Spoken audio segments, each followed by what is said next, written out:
Mesdames, Messieurs, bonsoir et bienvenue à tous. À la une de ce journal, le vice-président du Mouvement pour la Renaissance du Cameroun, Mamadou Mota, subit un procès politique selon ses avocats. Il dénonce de nombreux abus qui entachent la procédure judiciaire concernant cet homme condamné à 2 ans de prison ferme. Voilà pour le sommaire.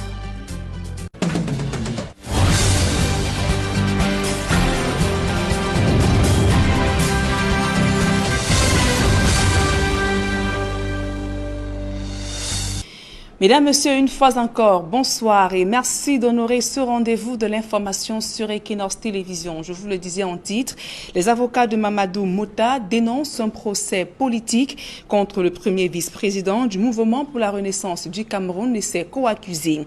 Réunis ce vendredi à Yaoundé, le collectif pour la défense qui attend toujours l'ouverture du procès en appel note que certains accusés ont été jugés et condamnés dans une langue qu'ils ne comprenaient pas, une violation de la procédure et du droit de l'accusé selon ses avocats. D'autres précisions dans ce reportage de Joël Essenguet et de Aïe Cyril. Inculpés pour rébellion en groupe, tentative d'évasion en coaction et destruction en coaction au cours des événements survenus à la prison centrale de Kondengui, le 22 juillet 2019, Mamadou Mota et 159 autres détenus ont été jugés séparément et condamnés chacun à des peines allant de 1 à 3 ans d'emprisonnement.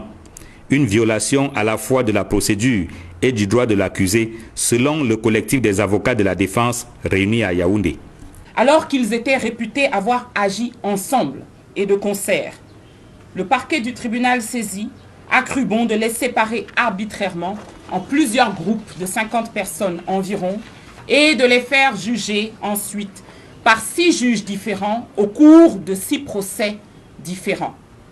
Malgré cette entrave évidente aux droits élémentaires de la défense, qui veulent que des coinculpés réputés avoir agi ensemble et de concert soient jugés ensemble et puissent même s'interroger mutuellement pour aider à la manifestation de la vérité, des peines de prison allant de 1 an à 3 ans ont été distribuées automatiquement et de manière aléatoire à 160 personnes. Pour la défense, les personnes condamnées ont été interpellées simplement parce qu'elles sont anglophones pour les uns, militants du MRC pour les autres. Le collectif conclut qu'il s'agit d'un procès politique, d'autant que le verdict a été rendu dans une langue que ne comprenaient pas certains accusés. En dehors de voies de fait judiciaires, rien d'autre ne permet d'expliquer pourquoi, en violation de leurs droits linguistiques de nature constitutionnelle, nous nous référons à l'article 1er alinéa 3 de la Constitution, plusieurs dizaines de prévenus ne s'exprimant qu'en anglais ont été auditionnés au cours des enquêtes préliminaires en français, puis jugés et condamnés en français par des magistrats qui ne parlaient pas l'anglais et qui ne comprenaient pas ce que les prévenus disaient. Si le collectif des avocats de la défense s'inquiète de l'état de santé de leurs clients exposés au risque de contamination au coronavirus à l'intérieur de la prison de Kondengui, il note également pour le déplorer que les audiences se poursuivent sans le respect des mesures de distanciation à la cour d'appel du centre. La non-ouverture du procès en appel ne s'explique donc pas selon la défense. À la cour d'appel, comme dans de nombreuses autres juridictions, les audiences ont repris à un rythme quasi normal et la limite officielle de 50 personnes dans la salle n'est plus respectée. De l'avis de la défense, donc, les mesures de distanciation invoquées par le parquet général ne sauraient être admises comme motif réel de non-extraction de Mamadou Mota et des autres, ni justifier les reports incessants et répétitifs d'audience dans leur dossier. Le collectif des avocats de la défense affirme avoir saisi la cour d'appel du centre à Yaoundé afin que Mamadou Mota et ses 159 co-accusés bénéficient d'un procès juste et équitable. La hiérarchie de la cour d'appel du centre a été saisie d'une requête de la défense sollicitant la modification de la composition de la cour pour la rendre bilingue, que cette affaire soit jugée en audience de session, donc au cours d'une audience dédiée, ce qui aurait permis de prendre des mesures de distanciation en choisissant une salle d'audience assez spacieuse, ce qui existe. Les avocats de la défense relèvent enfin qu'il a fallu 6 semaines, soit 1 mois et demi, pour condamner 160 personnes. Paradoxalement, on attend depuis 10 mois que s'ouvre le procès en appel. Reparlant de la mort de Samuel Ouazizi, le mouvement Stand Up for Cameroun dit non à la violation des droits de l'homme et libertés dans notre pays. Les membres de ce mouvement de la société civile étaient ce jour face à la presse à Douala pour dénoncer les dérives autoritaires du régime de Yaoundé ayant conduit à la mort de ce journaliste. Le kidnapping de Kingsley Njoka ainsi que de tous les acteurs politiques et activistes anglophones incarcérés dans les prisons du Cameroun. La coordonnatrice de ce mouvement, par ailleurs présidente du CPP, appelle les Camerounais à se lever pour dire non à la dictature et l'abus de l'autorité du régime de Paul Biya sur ses compatriotes. Une mobilisation à laquelle prenaient part des journalistes, avocats, hommes politiques de plusieurs partis. Écoutons donc à présent cette réaction d'Edith Kawala au micro d'Equinox Télévision. Le cas de Ouazizi nous a touchés parce qu'on a tous imaginé. Imaginez avoir votre fils que vous cherchez pendant plus de 300 jours et qu'à la fin on vous dit qu'il est mort il y a une dizaine de mois. Nous avons choisi aujourd'hui à Stand Up for Cameroun d'aligner ces différents cas de violence de l'État du Cameroun contre ses citoyens sans pouvoir rendre compte aux citoyens. On est face à un État qui ne respecte plus ses propres règles. Les lois qui sont sur place et dont il est garant, cet État ne les accepte pas. Les Camerounais, arrêtons de compter les cas. Garbou hier, Ouazizi aujourd'hui, Atoubé et Belitou demain, les Mancho, les Pen, les Mota, les Ngalim et Tchouta, etc. sont en prison. À Stand Up, notre message est simple. On doit se lever, on doit mettre fin à ce régime, on doit entrer dans une transition politique pour pouvoir enfin construire les bases d'un État qui est juste, d'un État qui respecte les droits des citoyens, d'un État qui est au service de ses citoyens. Tout autre chose à présent en santé face à la pandémie du coronavirus qui vit au Cameroun. Les communes de la région de l'Ouest font bloc pour relever les défis qui minent leur localité, notamment les difficultés d'accès à l'eau potable ainsi que d'assainissement des villes. Au cours d'un atelier à Tian, dans la région de l'Ouest Cameroun, ces élus locaux ont pris l'engagement d'accroître les efforts pour répondre aux besoins des populations. Le compte rendu de l'Éclair Sakem.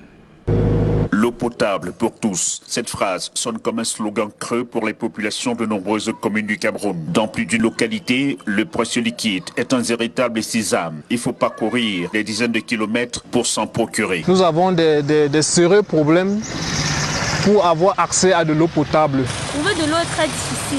Le matin, nous devons parcourir des kilomètres pour puiser de l'eau, pour faire du ménage et pour laver les vaisselles comme à l'accoutumée.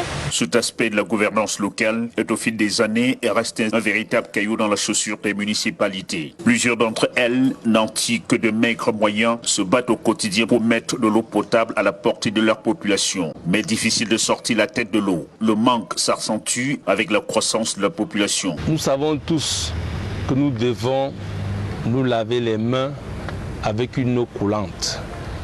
Et nous savons également tous que la mairie souffre, j'allais dire la commune de Tian souffre d'un grave déficit en eau potable. Et comment pouvons-nous parler de l'hygiène et de la salubrité sans eau? Vous comprenez pourquoi, malgré le fait, il faut le dire, que cette question d'aménagement des points d'eau n'ait pas été prévue dans le plan d'investissement annuel, l'exécutif communal a, à travers des échanges faits avec des partenaires économiques, réussi à les convaincre qu'il était bon qu'ensemble, nous puissions mener cette lutte, qui est une lutte commune pour sauver les populations de la ville de Tchang. Face à cette réalité, 5 communes, donc 3 du département laminois-Savoir, Tchang, Fongo-Tongon, Konzem, en plus de celles de Kiossi et Douala 5e, mutualisent leurs efforts dans le souci de résoudre ce manque. Le programme intercommunal de gestion durable de l'eau et de l'assainissement est la plateforme qui les rassemble. Une convention de cofinancement du projet avait été signée entre ces parties prenantes et l'Union européenne il y a quelques années à hauteur de 311 millions de francs CFA. L'apport des communes bénéficiaires est d'un peu plus de 20%. Au sorti de l'atelier qui vient de se tenir dans la ville de Tchang, les patrons des exécutifs municipaux se félicitent des avancements observés, mais se sont surtout accordés à tout mettre en œuvre pour parachever dans le bref délai les projets de l'amélioration de l'offre en eau et l'assainissement entamés dans le cadre de ce programme de gouvernance. Semble en effort et en effet, et c'est pourquoi nous comptons sur cette coopération en vue de pouvoir de l'eau et nos populations et d'assainir notre environnement. Au sorti des travaux avec les techniciens, ce qu'ils ont fait, 6 recommandations. Et ces recommandations, nous allons les suivre à la lettre pour pouvoir relancer notre programme. Nous avons eu connaissance du programme qui est assez riche. Maintenant, le programme est à son terme.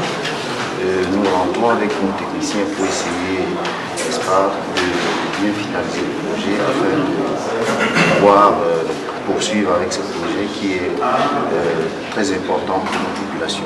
Peut-être un début de solution au sentinelle problème d'eau et d'assainissement dans les communes concernées. Et le Conseil constitutionnel, désormais au complet, un nouveau membre a prêté serment ce jour devant l'Assemblée nationale et le Sénat réunis en congrès à Yaoundé. Le professeur Joseph Owona intègre ainsi la plus haute instance du pays après sa nomination le 15 avril dernier par le chef de l'État, Paul Biya. Guizogo, reportage. Au cœur du congrès du Parlement, un nouveau membre du Conseil constitutionnel, le professeur Joseph Owona, a ceint ses habits de sage constitutionnel dans une ambiance où les rituels républicains ont pris toute leur place. Côté cérémonial, après les indications du président de l'Assemblée nationale, le professeur Joseph Owona a délivré son serment. Je jure de bien et fidèlement remplir mes fonctions et les exercer en toute impartialité dans le respect de la Constitution, de garder le secret des délibérations et des votes, de ne prendre aucune position publique, de ne donner aucune consultation sur des questions relevant de la compétence de la Cour. Nouveau membre du Conseil constitutionnel, le professeur Joseph Owona suscite à la fois satisfaction, attente, mais aussi des critiques acerbes de ceux qui ne croient pas que sa nomination change quelque chose. Il était de bon temps qu'un membre soit décédé et qu'on le remplace par un autre, ce qui a été fait. Donc pour le moment, nous sommes satisfaits de cette cérémonie. Les matières portées, en tout cas en ce qui concerne le contentieux électoral, portées devant le juge constitutionnel, se sont toujours soldées par des décisions qui n'emportent pas toujours satisfaction. Nous espérons que tous mis ensemble donnent satisfaction à l'avenir. Sur le plan technique, incontestable, mais au fond, est-ce que Joseph Owona aura la capacité de dire le droit que les Camerounais attendent? Nous avions besoin des hommes qui peuvent à un moment dire non, à un moment amener la République vers le haut, parce qu'il faut dire que Joseph Owona est un allié du pouvoir depuis longtemps. Nous sommes ici au sommet pour leur dire qu'on peut faire des choses autrement. Sans avoir été évoquée, mais manifestement présente dans tous les esprits, la question de la révision constitutionnelle n'est pas à l'ordre du jour pour le RDPC. Ce n'est pas parce qu'on a convoqué, n'est-ce pas, les deux chambres pour remplacer un membre du Conseil qui est décédé qu'on va raconter n'importe quoi. Donc il faudrait seulement attendre la suite du programme pour savoir qu'est-ce qu'on a comme examen de loi à travailler dessus. Pourtant, au PCRN, elle est souhaitée pour régler des questions électorales. Il faut réviser la Constitution parce qu'en fait, il y a des aspects électoraux qui sont dans la Constitution, notamment l'âge électoral, le nombre de tours d'une élection. Donc évidemment, maintenant je ne sais pas si l'exécutif a un projet de présenter un projet de loi en la matière, mais moi en tant qu'homme politique, président du PCRN, j'ai déjà lancé un appel et j'ai d'ailleurs entrepris des démarches là-dessus. Ce parti politique en appelle aussi à une synergie d'action au sujet du code électoral. J'interpelle encore tous les acteurs politiques qui le souhaitent, qu'ils soient d'ailleurs du pouvoir, mais surtout de l'opposition et de la société civile, pour que nous nous mettions ensemble et que nous élaborions une proposition de révision du code électoral. Pour que le combat sur cette question bien précise, nous le menions d'une même voix. Il faut maintenant attendre le tour que va prendre la suite de cette session parlementaire. Dès le début de la semaine prochaine, une séance plénière est annoncée. En fait de société, évoquons à présent cette opération de casse effectuée ce jour à Douala, précisément au quartier Bonapriso, non loin du lieu dit ancien Collège des Nations. Une importante bâtisse a été réduite en ruine sur un terrain litigieux. La famille expulsée crie à l'injustice. Selon l'avocat de la famille, cette opération de démolition est illégale car l'affaire est encore pendante devant les juridictions. Et l'autre partie, par contre, estime avoir obtenu les gages pour exploiter l'espace querellé. Et en page magazine de ce journal, c'est une activité qui a pignon sur rue dans la capitale économique Douala. Le téléchargement des musiques vidéo, films et autres applications est le quotidien de certains jeunes installés au carrefour Ndokoti et lieu dit ancien 3e. Malgré les difficultés rencontrées sur le terrain, ils font de bonnes affaires. François Dikoumé, Julien Berthe-Bissaï. Avec l'avènement des nouvelles technologies de l'information et de la communication, le secteur informel s'est enrichi d'une nouvelle petite activité génératrice de revenus, le téléchargement des musiques, vidéos, séries dans les marchés et points de vente de téléphones. À Douala, capitale économique, le carrefour Ndokoti et le lieu-dit ancien 3e sont des coins par excellence où prospère ce petit business de téléchargement.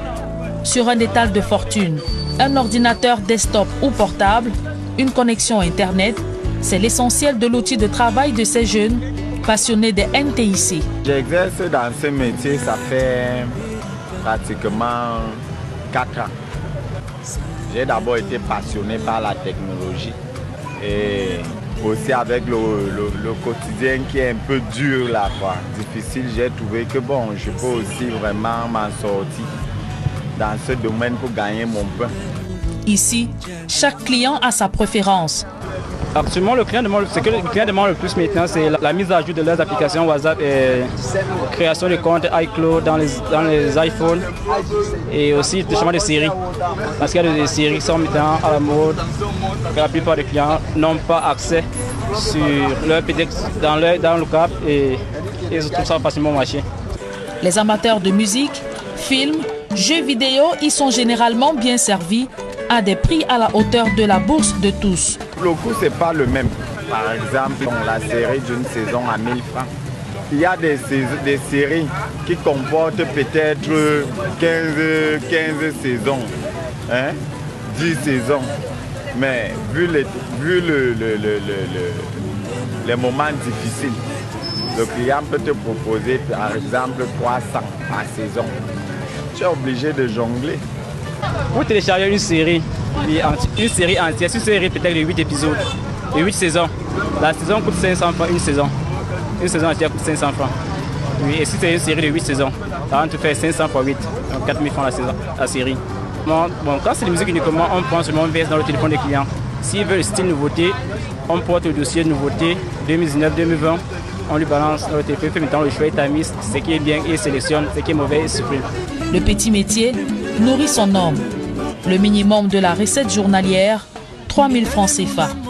Je trouve mon compte, ma recette journalière et avec toute la concurrence, parce que maintenant la technologie, beaucoup se dirigent par là.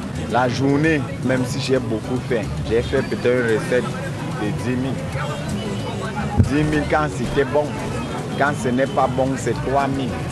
À leur poste de travail des premières heures de la matinée à la nuit tombée, ces jeunes envoient de toutes les couleurs avec leurs clients, surtout avec les plus exigeants.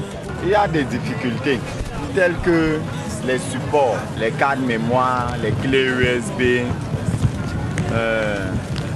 et parfois aussi des erreurs de travail. en téléchargement. Parce qu'il y a des clients, quand il se fait procurer un support, un faux support, et que si tu n'as pas vraiment été à la lettre, si tu n'as pas vraiment été vigilant, il risquera à venir dire que tu as changé sa clé ou tu n'as pas téléchargé ses musiques. Et là, ça fait problème. Diplômés pour la plupart au chômage, ces jeunes à force de créativité et de détection des niches d'opportunités ont réussi à se frayer un couloir et trouver des moyens de subvenir à leurs besoins, même s'ils sont vus d'un mauvais œil dans l'univers musical et cinématographique. À présent, nous parlons santé dans ce journal et en première ligne de mire dans la lutte contre la pandémie du coronavirus au Cameroun. Le centre des urgences de Yaoundé vient de recevoir du matériel anti-Covid du ministre Paul Atangandi, des équipements qui devraient donc permettre de renforcer le dispositif de prise en charge des malades atteints de cette pathologie au Cameroun. Gizogo, reportage. Le centre des urgences des opérations vient d'accueillir un don du chef de l'État dans la lutte contre la Covid-19. Le ministre de l'administration territoriale l'a remis au ministre de la Santé publique au sein de cette structure à Yaoundé. Après avoir remis il n'y a pas longtemps les tests de dépistage rapide, le chef de l'État a voulu à travers ce geste booster le moral du personnel de la santé avec les 100 000 masques chirurgicaux, les appareils d'assistance respiratoire, l'ambulance et puis les autres gadgets pour permettre au ministère Santé de faire le travail. Vous savez que le ministère Santé est dans la logique de décentraliser la riposte, une logique qui est très efficace. Pour le ministre de l'administration territoriale, c'est l'occasion de rappeler que les autorités administratives vont œuvrer aux côtés du ministère de la Santé publique sur le terrain. Les autorités administratives vont accompagner ces structures sur le terrain et qu'à chaque fois, quand il y a un problème, les autorités administratives vont nous faire monter l'information, le ministre Santé sera informé et ensemble, on peut rapidement combattre ou tordre le cou à cette pandémie qui fait perdre le sommeil même aux grandes puissances. Outre les 100 000 masques chirurgicaux, les 20 respirateurs, les 700 combinaisons de protection, les lunettes de protection et les gants de soins, une ambulance fait également partie du don remis. Avec ces nouvelles acquisitions, le gouvernement entend montrer qu'il monte en puissance alors que de nombreuses critiques ont été entendues ces derniers jours sur sa gestion de la Covid-19. Et à présent, cette décision dans l'affaire Jean-Marie Taga Fosso, vous vous souvenez certainement, le procès dans lequel cet homme d'affaires était accusé d'enlèvement d'enfants et maltraitance sur 2 jeunes filles. La justice vient donc de blanchir le mis en cause qui s'estime rétabli dans ses droits. Cependant, la défense a tout de même fait appel. Georges Mitterrandam, Donald Brice, Kamgan. Nous y reviendrons dans nos prochaines éditions d'information. Et au bas de ce journal, l'artiste musicien Claude Ndam n'est plus. Il est décédé la nuit dernière des suites de longues maladies à son domicile situé à la Cité Verte à Yaoundé.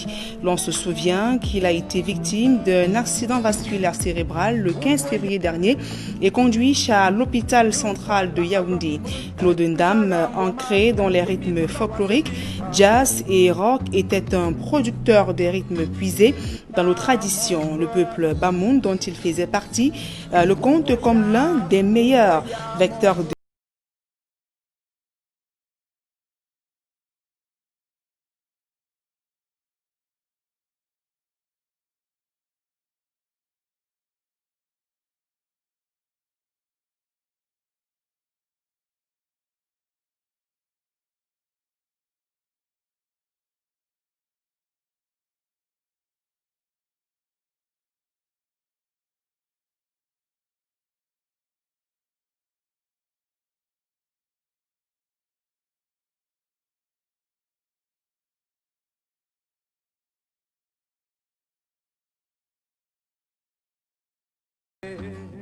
Alors, quelques sonorités de l'artiste musicien Claude Ndam, décédé des suites de maladie. C'est ici donc que nous mettons un terme à ce journal. Mesdames et messieurs, merci pour votre aimable attention. Dans un instant, le débrief du journal avec Serge Alain Autou et ses invités sur le plateau d'Equinox Soir. Serge Alain.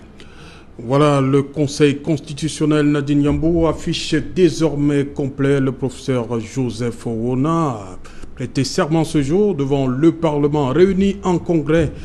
Ce jour, à Yaoundé, le professeur Owona remplace comme ça Jean Fouman Akam, décédé le 13 janvier 2019. Ce sera donc l'essentiel. Equinox Soir, deuxième partie, Nadine Yambou. Bonne soirée à vous. Bonne soirée à vous, Serge Alain. Rendez-vous vendredi 20h. Voilà, madame, monsieur, dans un instant, la suite. Equinox Soir.